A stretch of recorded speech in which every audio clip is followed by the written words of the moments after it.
శ్రీమాత్రే నమః. అందరికీ శుభోదయం అండి. అందరూ ఏం చేస్తున్నారు? టిఫిన్లు అవి అయ్యాయా? టిఫిన్లు తినే హడావిడిలో ఉన్నారా? ఈరోజు సండే కదా, పిల్లలు స్కూళ్ళు ఉన్నవాళ్ళు కొంచెం లేజర్గా ఉండొచ్చు. మా అబ్బాయికి కొంచెం పర్వాలేదండి, కానీ ఇంకా మెడిసిన్స్ ఉన్నాయి, అవి వాడాలి. అంటే ఏమైందంటే కిడ్నీలో స్టోన్ ఉందిట. నిన్న స్కానింగ్ అవన్నీ హడావుడయ్యాయి. కాకపోతే లక్కీగా అది చిన్నది, పడిపోవడానికి ఇదిగా ఉందిట. అందువల్ల ఎక్కువ నొప్పి వచ్చి అంత జ్వరం అది వచ్చింది అన్నారు. అది లోపలే అంత ముక్కలు అయిపోయేలాగా మెడిసిన్స్ అవి ఇచ్చారు, యూరిన్లో పోతుందని. దాంతో చాలా బాధపడిపోయాడు అనమాట. నేను ఇదంతా వివరంగా చెప్పడం ఎందుకని జ్వరంగా ఉందని చెప్పాను. నేనైతే చాలా ఏ అపెండిసైటిస్ అయినా అంటారేమో, ఆపరేషన్ అది అవుతుంది బాబు అని చాలా భయపడ్డాను.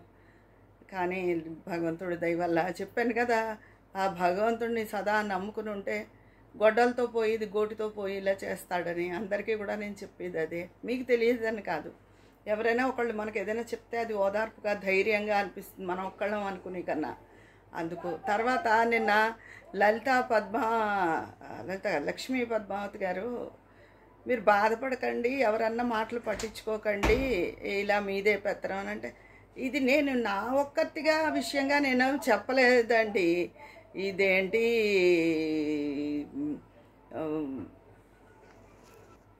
నేను నా ఒక్కటి విషయంగా చెప్పలేదు. నన్ను మా ఇంట్లో ఎవరు ఏమీ అన్నారు, వాళ్ళందరికీ తెలుసు నేను ఎంత రెస్పాన్సిబిలిటీగా ఉంటానో అన్నీ. అందుకని నాకు ఇంట్లో ఏం సమస్య లేదు. కానీ ఈ వచ్చిన వాళ్ళు ఎలక్ట్రీషియన్లు అవ్వు, ఇంకోళ్ళవు ఎవరైనా వాళ్ళనికా చెప్పగా, మా అపార్ట్మెంట్లో కమిటీ ఉంటుంది కదా, వాళ్ళవు మనం ఏదైనా సజెషన్ ఇస్తే వాళ్ళకి నచ్చదు. మగవాళ్ళే వచ్చి చెప్పాలి, మగవాళ్ళే అవ్వాలి అని. ఇప్పుడు డ్రైనేజ్ సిస్టమ్ కానీ, ఇప్పుడు కిచెన్లో సంబంధించి ఏమైనా కామన్వి ప్రాబ్లమ్స్ కొన్ని ఉంటాయి కదా, ఎవరింట్లో వాళ్ళైతే అపార్ట్మెంట్ అయినా ఎవరికి వాళ్ళే, ఏ ఫ్లాట్ వాళ్ళే చేయించుకోవాలి. కామన్ ఉన్నప్పుడు వాళ్ళకన్నా మగవాళ్ళకన్నా మనకు ఎక్కువ తెలుస్తుంది. ఇదండి అని పోయి వాళ్ళు ఏమైనా మనతో మాట్లాడరా అంటే మాట్లాడే మనుషులే. అప్పుడు వాళ్ళు మనతో మాట్లాడే మనుషులు అయినప్పుడు వాళ్ళతో మనం చెప్తాం కదా, అదండి అంటే ఆ మాట మగవాళ్ళ ద్వారానే రావాలి. అలాంటివి చికాకుగా అనిపిస్తే, ఆడవాళ్ళు ఇంతంత చదువులు చదువుకుని ఉద్యోగాలు చేస్తున్నారు, ఎన్నెన్నో మంచి మంచి పొజిషన్స్లో ఉన్నారు, ఐపీఎస్లు ఐఏఎస్లు లీడర్స్ ఎంతమందో. అలాంటిది ఆడవాళ్ళని మాట్లాడకూడదు, ఏదో ఇదిగాను అలా ఉంటారేంటి? అలాంటి భావాలు నాకు చాలా చిరాకు. మా ఇంట్లో కూడా ఎవరు అలాగా, మా ఫాదర్ ఈయన అలా ఆడాలని అణగదొక్కేద్దాము అలా అనుకునే మనుషులు ఏం కాదు. కాకపోతే మా వారికి కొంచెం పని బద్ధకం, దాంతో నా మీద కొంచెం బర్డెన్ ఎక్కువ పడుతుంది. బద్ధకం అంటే ఇంట్లో విషయాలు, ఆయన కోర్టు విషయాలన్నీ ఆయన త్వరగా చూసుకుంటారు. కొంచెం ఏదైనా పని చెప్తే ఇంట్లో ఇది అవ్వాలి అంటే అన్ని వాయిదాలు వేసేస్తారు. రేపు చేసేద్దాం అలా అంటారు. ఆ రేపు అన్నది ఎప్పటికీ రాదు. విసుకొచ్చి నేనే ఆ పనిని పూచి వహించి చేయవలసి వస్తుంది చిన్నప్పటి నుంచి. అంతేగాని అందులో ఆయన నేమనరు. పైగా పని నేను ఫినిష్ చేశాను సంతోషిస్తారు. అదే బాధపడడానికి ఏం లేదు. నేను ఒక్కతినే అని కాదు, నేను ఏదైనా సమస్య చెప్పినప్పుడు చాలామంది నా సమస్య అనుకుంటారు. నా సమస్య అయినప్పుడు నేను వెంటనే మెన్షన్ చేస్తాను, ఇది నా సమస్య అండి అని. మా ఫాదర్ గురించి ఇదివరకు చెప్పినప్పుడు, లేదా బయట వాళ్ళ గురించి చెప్పాను ఒకసారి, మేము ఎలా నష్టపోయామో మా అబ్బాయిని అన్నందుకు ఫీల్ అయినప్పుడు నేనే డైరెక్ట్గా చెప్తాను.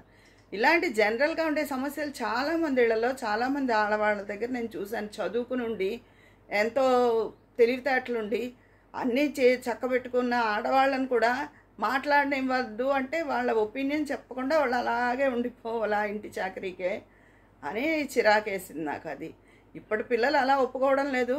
కొంతమంది జనరేషన్ అనేది చాలా విషయాల్లో అలాగే అయిపోయిందండి.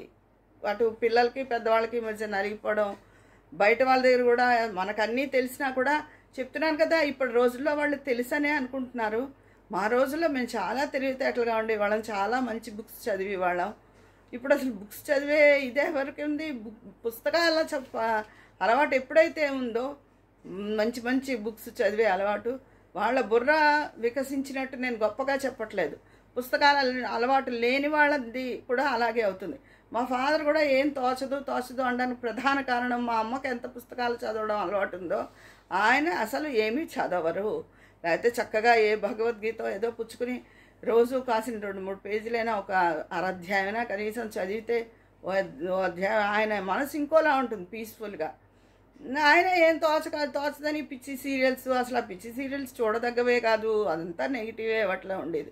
వార్తలు అంటారు, వేసిన వార్తే 100 సార్లు వేస్తారు. ఎక్కడో వరకో యాక్సిడెంట్ అవుతుంది అంటారు, అది వినగానే మనకు మనసు కలుక్కుమంటుంది. వాళ్ళకి మనకి ఏం రిలేషన్ ఉండక్కర్లేదు, మానవత్వం కొద్దీ అవే 10 సార్లు చూపిస్తూ ఉంటాడు. అలాంటివి అవి చూడకూడదు, ఆయన చెప్తే వినరు. అది మొదటి నుంచి రావాలి పుస్తక పఠనం అన్నది. వచ్చిన వాళ్ళ మనసు మనసు మైండ్ సెట్ ఒకలా ఉంటుంది. ఈ పుస్తక పఠనం అలవాట్లేని వాళ్ళ మైండ్ సెట్, నేను ఇందాక చెప్పాను కదా, ఆడవాళ్ళు ఇలాగే ఉండాలి అలాగే ఉండాలని. మళ్ళీ వాళ్ళు ఏమైనా ప్రతి దానికి అవసరమైతే మళ్ళీ నాతోనే మాట్లాడుతూ ఉంటారు. వాళ్ళు ఇళ్ళ తాళాలు ఇవ్వాలన్నా, కొన్నాళ్ళు మాది గ్రౌండ్ ఫ్లోర్లో ఉంటుంది కదా, వాచ్మెన్ లేడు, ఒక 6 నెలలు వాచ్మెన్ లేడు మాకు. లేకపోతే కింద లైట్స్ వేయాలి, మోటార్ మంచినీళ్ళ మోటార్ వేయాలి, అవి చేయడానికి అప్పుడు మళ్ళీ నేనే పూచి వహించి ఇది అవ్వాలి. ఏదైనా సజెషన్ చెప్తే మాత్రం అబ్బాయి ఆయన చెప్పాలి, లాయర్ గారు చెప్పాలి, నేను చెప్పకూడదు. అవన్నీ చిరాకు కలిగించాయి నాకు చాలాను.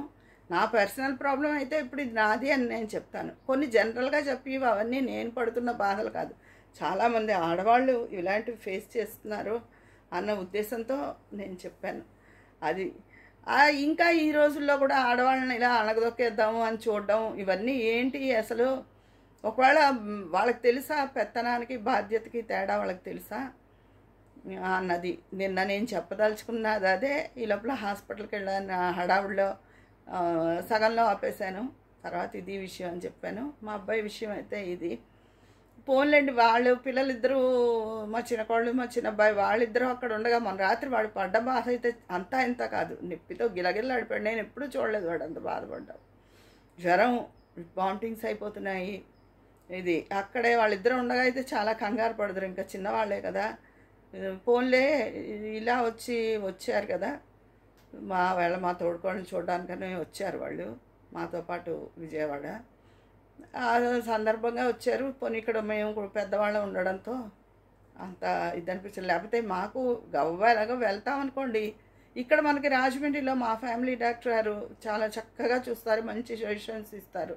ఆయన అసలు వెంటనే అనేసారు, స్టోన్ ఉంది, అయి ఉంటుంది, అదే స్కానింగ్ చేయించుకురండి అని. ఏదైనా నాకైనవి అన్ని వాటి గురించి కూడా ఆయన వెంటనే చెప్పిస్తారు, ప్రాబ్లం చెప్పగానే ఇది వెళ్ళి రండి అని మన చూస్తూనే చెప్పిస్తారు. ఆయన చాలా శాస్త్రి గారిని నిజంగా ఆయన హస్తవాసి కూడా చాలా మంచిదండి.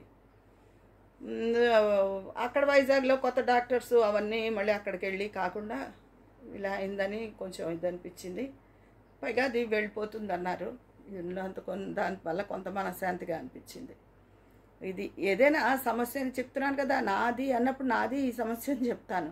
కానీ అన్నీ చెప్పినప్పుడు అది జనరలైజ్ చేసి చెప్పినవి నేను చాలామంది చూస్తూ ఉంటాను.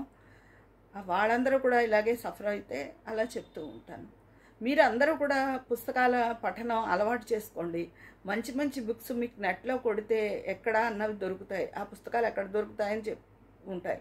ముఖ్యంగా శారదాదేవి పుస్తకం చదివితే మన జీవితంలో అమ్మ మాతృమూర్తి రామకృష్ణ పరమహంసుల వారి భార్య జీవితంలో మనం ఎదుర్కొన్న ప్రతి సమస్యకి అందులో సమాధానం ఉంటుందండి ఆ పుస్తకంలో. ఎందుకంటే ఆవిడ ఎంత ఓర్పుగా ఉన్నారు, ఒక్కొక్క జ్ఞానం. ఆవిడ చాలా చిన్న పిల్ల ఆయనతో వచ్చేటప్పటికి. అలాంటిది ఆవిడ పెరిగిన వాతావరణం నుంచి ఆవిడ ఎంత జ్ఞానం నేర్చుకున్నారు, ఒక్కొక్కటి ఎలా చక్కదిద్దారు, ఆయన తదనంతరం ఆవిడ ఎలా నిర్వహించుకొచ్చారు. అవే కాకుండా ఆవిడ మీద చాలా కుటుంబ బాధ్యతలు ఉండేవి, వాటిలన్నీ ఎలా సెట్ చేశారు. అలా ప్రతిదానికి చాలా సమస్యలకు మనకు సమాధానం దొరుకుతుందండి. మనం ఎంత ఓర్పుగా ఉండాలి, దాన్ని ఒక్కొక్క సమస్యను ఎలా డీల్ చేసుకురావాలి లైఫ్లో, ఇవన్నీ ఉంటాయి. జీవితం అంటే చాలా ఉంటుంది కదా. భర్త, పిల్లలు పెళ్ళిళ్ళు అయ్యాక వాళ్ళతో వచ్చేవాళ్ళు, అల్లుళ్ళో కోడళ్ళో వాళ్ళు, ఈ లోపల పెద్దవాళ్ళు అయిపోయిన తల్లిదండ్రులు, వాళ్ళు ఇంతమంది సమూహంతో కలిపి ఉంటుంది ఇంటి ఇల్లాలి బాధ్యత. ఆ బాధ్యతను ఎలా నిర్వహించాలి ఏంటి అన్నది ఒక్కొక్క పేజీ. అంటే అందులో ఆవిడ మీ బాధ్యతను ఇలా నిర్వహించండి అని ప్రత్యేకంగా ఏం రాయరు. అది చదువుతుంటే మనకు అలా మనసుకి అవగతం అయిపోతుంది అన్నమాట. చాలా ఇదండి ఈరోజు నేను చెప్పే మాటలు మీ అందరికీ. అది అందుకే ఆడవాళ్ళని ఎప్పుడు అంటాను, ఆడవాళ్ళని ఇష్టమైనట్టు తీసి పడేసి మాట్లాడితే, అంటే గయ్యాళి గంపల గురించి నేను చెప్పడం లేదు, మామూలుగా మన వాళ్ళందరూ ఎంతో మృదు స్వభావాలు, మంచివాళ్ళు, అందరూ పాజిటివ్గానే ఉంటారు. మన వాళ్ళందరూ మనని ఎప్పుడు మనం చిన్నపుచ్చుకోకూడదు, మనం తక్కువ చేసుకోకూడదు. అలాని అహానికి ఇక్కడ తావులేదు. అహంకారం కాదు, మంచిగా ఉండాలి. అందుకే ఇప్పుడు మనంతటి వాళ్ళం మనం అని నేను చెప్తూ ఉంటాను. అది ఆత్మాభిమానానికి, అహంకారానికి మొన్న నేను అన్నట్టు పెత్తనానికి బాధ్యతకి మధ్య సన్నగీతని. అహంకారం వేరు, ఆత్మాభిమానం వేరు. చాలామంది ఆత్మాభిమానాన్నే అహంకారంగా తీసుకుంటారు. అహంకారం వేరు. ఆ పొగర్మోత్తనాలు, ఆ ఆడవాళ్ళు వేరే ఉంటారు. ఆత్మాభిమానం వేరు. అది వాటి మధ్య కూడా ఒక గీత ఉంటుంది. అది అర్థం చేసుకునే వాళ్ళని బట్టి ఉంటుంది. ఇదండి ఈరోజు నేను దలుచుకున్న విషయాలు. షార్ట్ వీడియోస్కి అందరూ లైక్ చేస్తున్నారు. లెంగ్దీ వీడియోస్ కూడా లైక్ చేయండి తప్పకుండా.